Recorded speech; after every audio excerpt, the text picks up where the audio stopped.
So tonight I've been able to sneak out to the shed for a little bit to finally get some stuff done on the new bike. It's hit about 1,300 Ks and it's about time I start bolting some stuff onto it. Tried to make it a bit louder by removing little baffle and the insulation out of the stock exhaust. Just a little bit louder, but didn't quite work. So I've ordered the resonator delete.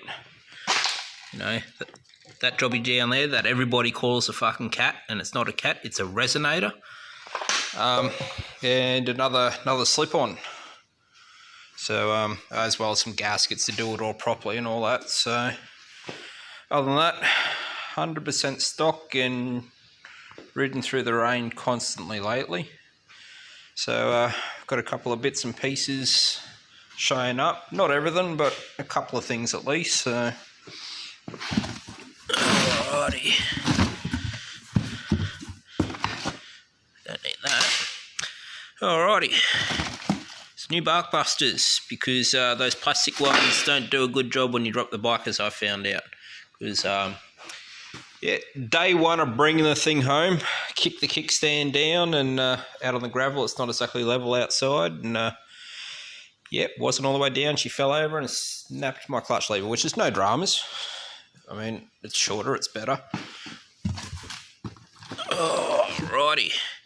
Picked up some spotlights, or driving lights I should say, some small ones, so we'll have to design up a bracket that'll sit up underneath. I'm thinking maybe up and around here somewhere. Either that or I stick them off the crash bars here. We'll soon see, because these are the Power Sports crash bars that I've got here. Don't mind the drinks, I need something to be able to get through some of this work. Get rid of the invoicey. So they're the power parts factory ones, so I impulse bought them when I should have spent some time looking around, because I would have preferred something that come up and around and straight across. Gave me a bit more options for bolt-on stuff, so we'll see how we go anyway. Blank canvas, broke as a joke, but I keep buying bits and pieces, so I can't help myself. I'm just like that. Camry project car for a turbo. The 60 series down there, which I haven't touched in 5 months, that I really need to finish building, but new project. I'll have some fun with this one, so I'll get started, So we'll start off with the easy stuff first, of course. Why not? We'll go with the Barkbusters. Pretty simple. You've got a 4mm Allen key in the end here, and then you've got an 8mm bolt with a 10mm nut on the end of there.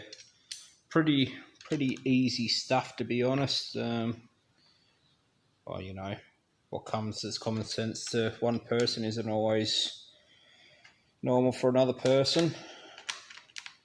I've never worked on this before, so obviously this just threads in, It's not like the standard in bar crush sort of setups. See what I mean? Alrighty.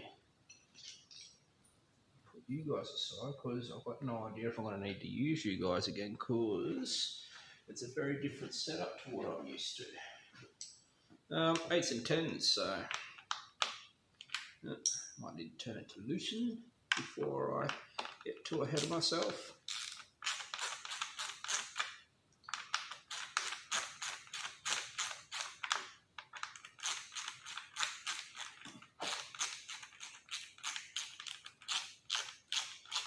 Yeah, so there's a few more bits and pieces. As I said, there's an exhaust on its way. There's the radiator guard that's on its way as well. What else have I got coming? I had some new levers, but cheap Chinese shit didn't fit properly. Wasn't that fucking good times? Well, I had to order a new helmet, of course. The one I've got at the moment, I'm not a big fan of, but it got me out of trouble. And a Bluetooth intercom kit, so I can listen to something other than wind noise. That would be pretty bloody handy, I reckon. So this week's pay, so next week I'm not going to have much money left either. But yeah, there's a few other bits and pieces that I want to start doing to it, just to keep me happy, because I could never leave anything stock. Life was boring with stock stuff. Alrighty, easy peasy. One plastic bar end. I should have opened up the other kit first. No, you're not looking at much, you're looking at a pair of bloody handlebars at the moment. That's because I'm opening up the Barkbusters kit. Hey! You should clean back and shut up, I reckon.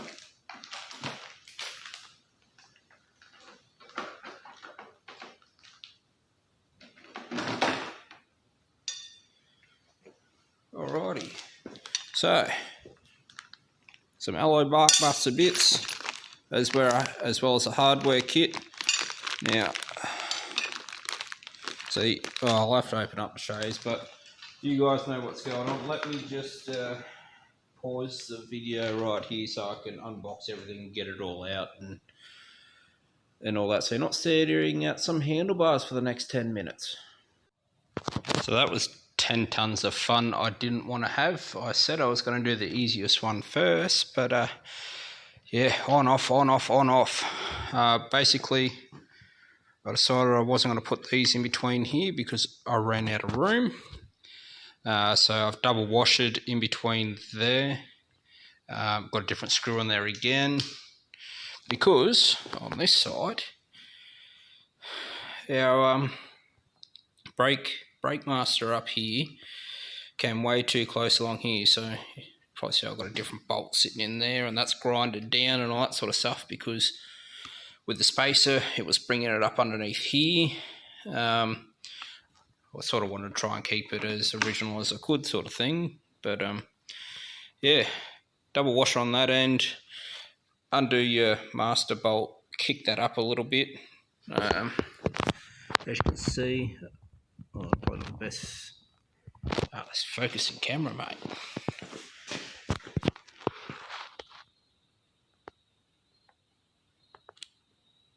There we go. Yeah, so you had to undo that. That's a different bolt because I was trying different things. I was grinding on that side. There is actually space in between this and that, so there's no chance of that rubbing through. I've done the handlebar test. As you can see, I've got plenty of fucking play in that cable, so yeah, right hand side's the hardest side of them all, but yeah, left hand side, easy peasy. So at least now when Dickhead here drops his bike again, he's not fucking snapping as much stuff.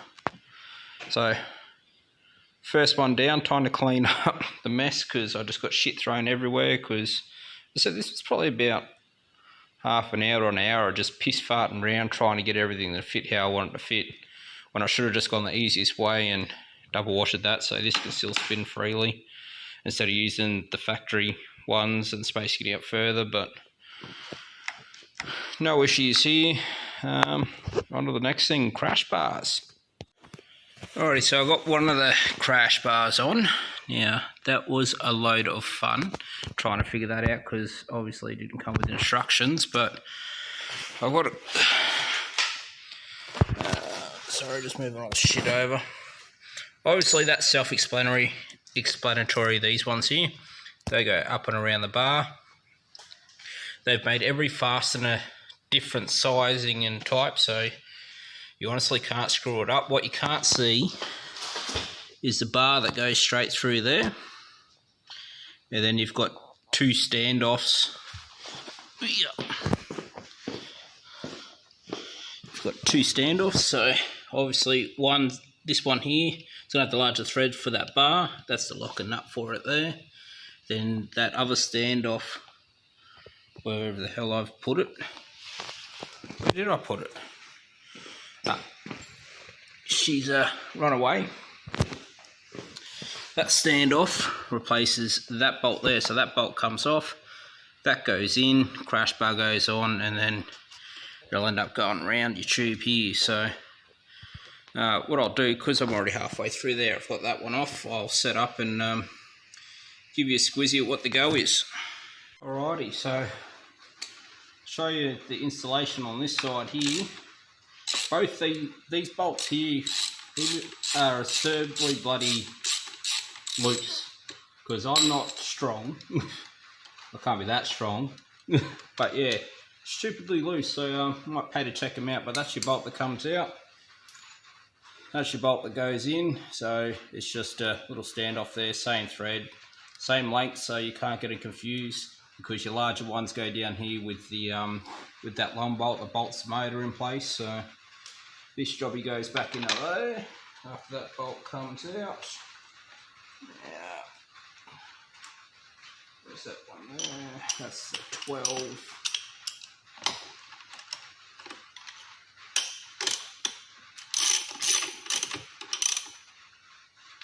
Oh, talk to spec, yeah? Just fucking reef it. Alrighty. On crash bar. So, obviously down here, slot straight in. This jobby here, bolt, nut, clamp. As I showed you before with all the other bits and pieces, that is it. I'll just let that sit there so I can get teed up.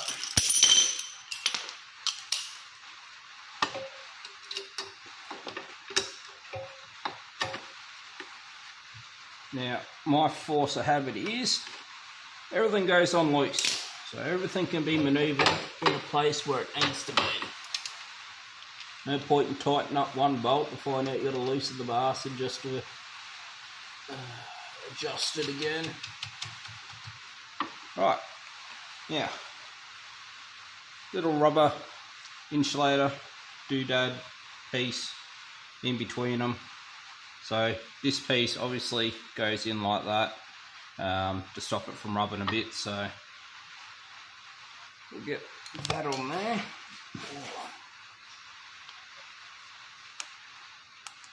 Just got to watch out for your hoses and stuff so you don't crimp them. They're all located, all those little extra bits locate into your clamps. There we go. Oh, got a vac line by the feels of it in behind there.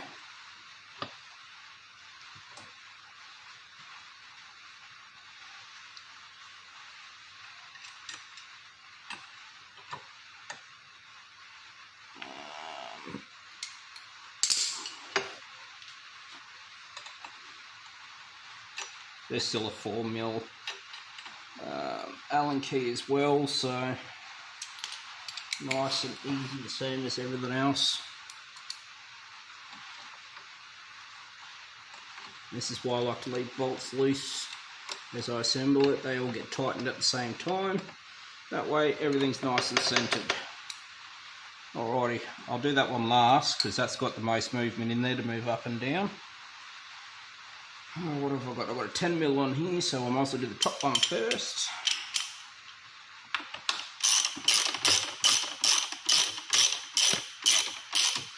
As I said, these are the factory ones, which I wish they sort of went up and around and across the front like every other one, but Mr. Impulse Buy here, alright, that's a 12mm, isn't it? Decided he would just buy these straight off the bat and not bother looking around what else there was. Don't do what I did, but still, between this and the Barkbusters, I shouldn't hit too much stuff, but that sticks out further, so God only knows why they're offering this shit sometimes. This one's a 3/8 drive, so and there you go.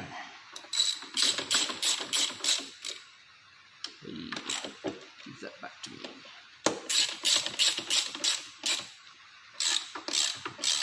So these will do me for now. As I said, I might be mounting those lights off here, unless if I make up a bracket that goes underneath the headlight. We'll see what we can do. That's it. Crash bar's done. One thing down. So, yeah, pretty well that simple. So yeah, on to the next project is going to be those lights, either up there or down here. We'll figure something out after I have a bit more of a play around, eh? Alrighty, so I haven't got any steel thin enough, or I wouldn't say thin enough, but I've only got wide steel basically. But what I'm thinking about doing, let's get some light on in here. You've got these bolts up in here, one on either side where my fingers are there. I think I'm coming down from that and then kicking them out about here somewhere. It's like, oh, I'll just mount them off these bolts here, but then I realise, yeah, gone are the days where I'm going to be turning and having the lights face that way. I might as well have bought a DRZ again. I'm sorry, just having a squeeze in there. But yeah, that'll be the way that I'm thinking about doing, is bending up some steel to come down and around, maybe like that. And then I could just make up a different bracket that'll bolt onto that one there to kick them out to where I want to then. I'm just not too sure about which way I'm going until start bending and drilling some steel. So that's me calling it quits for tonight, because it's these jobbies here. Very nice spot on it. I just went out the backyard and I got a 100 metre line of sight, and it did fucking beautifully. So I'm thinking probably about like that. Should give me decent amount of flood, decent enough spot that I don't actually hit the kangaroos anymore, or I can come close to it, because that's always fun. So yeah, I don't know. Oh, sorry. Thinking about maybe up there or either down here somewhere. I was saying maybe off the crash bar, but yeah, not too keen down there because I'll lose a lot of light just from the wheel there. So, but if I had the different style crash bar to come up and around, I have ample amount of room for it to mount. So anyway, hopefully the Barkbusters and the crash bars have been helpful to use, and we'll leave it at that for the time being.